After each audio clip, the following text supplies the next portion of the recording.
a macaw feather, a carbon fiber bicycle, a whale fin, a violin brace. These 4 objects exist in completely different environments, yet they are linked by a single, shared mechanical trait. Standard human categorization forces us to separate these into isolated industries: biology, aerospace, sports, and music. And artificial intelligence identifies connections without these disciplinary biases. It ignores the labels we have assigned to these objects. The AI groups these items into one family. The data shows they are all solving the same optimization problem, achieving maximum stiffness with minimum mass. Professional silos often act as barriers, preventing us from recognizing universal mathematical solutions that exist across different fields. Consider the functional category of selective transport, the mechanical requirement to decide what passes through a barrier and what is filtered out. Biological filtration inside the human kidney is a highly fluid, dynamic process that is continuously balancing complex chemical flows.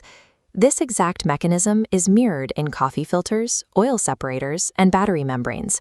They are different expressions of the same filtration logic.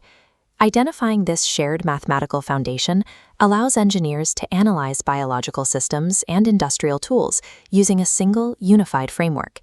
High-level innovation often relies on a concept called controlled absurdity. When humans dream, the brain randomly recombines unrelated memories, occasionally forging new neural connections between disparate ideas. Standard engineering rarely attempts this radical cross-pollination, usually focusing on incremental improvements within a single field. We could instead intentionally combine the underlying structures of dentistry, submarines, and bee colonies to see where their functional geometries overlap. This method of searching far outside a problem's immediate neighborhood mimics the way biological evolution discovers new survival strategies. Slime mold functions as a living mathematical optimization tool, capable of identifying the most efficient paths through a complex maze.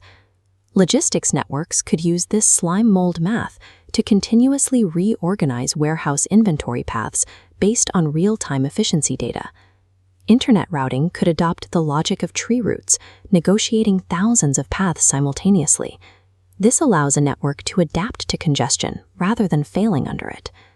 Combining the tensile properties of spider silk with fungal growth could yield construction scaffolding that naturally tightens as the structure matures.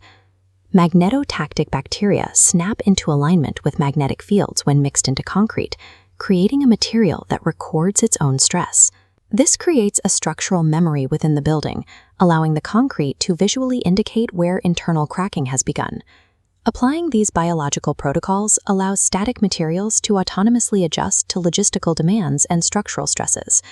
To find a truly new platform for engineering, we must move past simply asking which materials can be combined.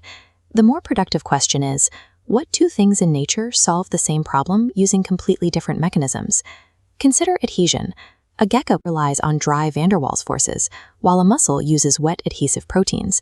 Both achieve the same result through opposing methods. Strength follows a similar pattern. Spider silk uses flexible tensile fibers, while bone relies on a rigid, mineralized architecture. The next major breakthroughs will likely come from forcing these independent evolutionary mechanisms to work together within a single system. This cooperative philosophy allows for architecture that facilitates cooling airflow and water collection as part of its primary structure. Removing the barriers between these isolated disciplines enables the design of buildings that function as integrated biological systems. The future of design belongs to those who prioritize functional, cooperative systems over isolated, static objects. If you're interested in the intersection of biology and engineering, like and subscribe for more. This video was produced by Synestec Systems LLC and founder Shane Persinger.